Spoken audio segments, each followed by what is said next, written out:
Last year, you said you were down on the newspaper industry. Given your lifelong interest in newspaper companies and your stake in the Washington Post Company and others, has your view changed in the past year with the introduction of the iPad and other e-reading technologies? Do you think we will see a contraction in the value retained by media houses versus what will be passed on to distributors of the media? Well, you could probably answer it better than I can. My relatively uninformed opinion, because I'm not that up on the technology, but I just have a feeling that when the money to run good newspapers has come from advertising, 3/4 of the money or thereabouts. The papers become less useful to advertisers. I mean, they were the only game in town for a long, long time. They are not the only game in town. And what a difference that makes if you're selling something. So when the Philadelphia Inquirer, Stan Lipsey is here, I called Stan up and I said, Stan, this is probably like an old fire horse or something, but let's think about it anyway a little bit. It was sold yesterday at a bankruptcy sale, although I think that's pending confirmation. But it is very tempting if you've still got fairly substantial circulation, the Philadelphia Inquirer, and they've got the Daily News there, the news there too. But the math is really tough.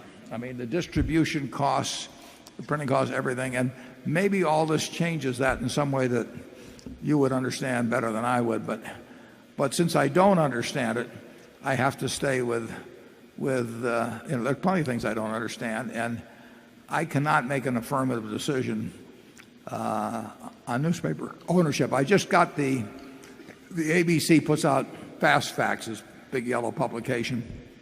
I just got it a couple of days ago, and I can't resist looking through there. And I flipped the pages and looked at circulation of all kinds of papers. Actually, in Buffalo, we were down less than a great many papers, even though our population demographics are very tough. We were down less than Rochester, I might mention, which is owned by Gannett. But you look at San Francisco Chronicle, down 20-odd%. Dallas. I mean, these are communities that are thriving, and it blows your mind how fast people are dropping it. It's not just older. It's not just younger people aren't picking it up. I mean, the world has really changed in terms of the essential nature of newspapers. There's nothing that looked back when Charlie and I would talk about them in 1970 or 65. There was probably nothing that looked more bulletproof than a daily newspaper where the competition had melted away. But it's a form of distributing information and entertainment that has lost its immediacy in many cases. It's certainly it is not the essential place to get. Think about how stock market quotations were 30 or 35 years ago. You looked in the paper to see what stocks had done. You looked in the paper to see how sports and games had turned out. So its primacy has withered away, and the advertisers weren't there because they loved the publisher of the newspaper. They were there because it was a microphone to talk to everybody in town, and they had to talk to everybody in town. And so you get this chicken and egg thing that the newspaper becomes less valuable as the advertisers float away, and the advertisers float away as the subscribers diminish. And I don't see a good answer to it. But Charlie, what do you have to say?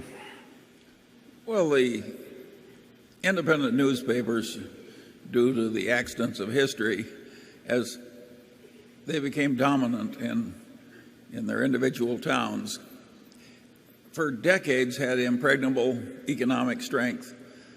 And by and large, they behaved better because they were so strong.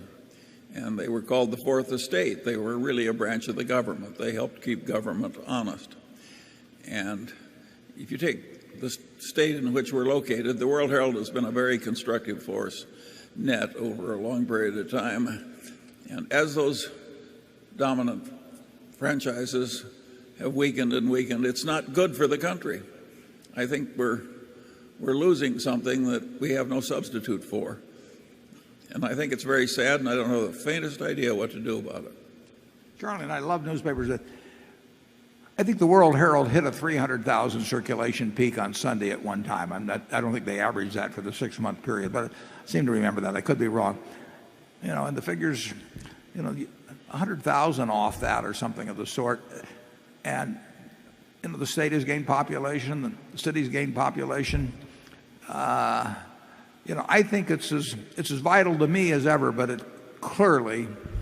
has changed for the populace as a whole. And when I look at the Philadelphia Inquirer, and I forget what it was, 350,000 or something like that of circulation, and I'm not worried about Philadelphia going away, but when I look at the figures of being down, I don't know, I forget what it was now, 30 or 40,000, in a year, it doesn't work very well as that goes along, because the advertiser just does not need you the same way as they needed you 10 or 15 years ago. So your ability to price evaporates. It used to be, Charlie and I met Lord Thompson in 1970 or so, and he owned the paper in Council Bluffs right across the river. And he was a jovial fellow. He was very happy to see us. And we said to him, Lord Thompson, we said, we noticed you own the paper in Council Bluffs. Have you ever been there? He said, I wouldn't dream of it. And then I said, well, Lord Thompson, I said, you seem to increase the price of your paper every year, and your poor advertisers, the advertising price. And he says, what can they do about it? He says, nothing. And then I said to him, well, in that case, how do you decide how much to increase prices, since it's totally at your discretion? And he said, I think Charlie will remember these words. He says, I tell my U.S. managers to price to make 40% pre-tax. Above that, I feel I may be gouging. Well, those days are gone. Yes, and the politicians are not behaving better as the newspapers are weakening. We're going to miss the newspaper power. I agree with that.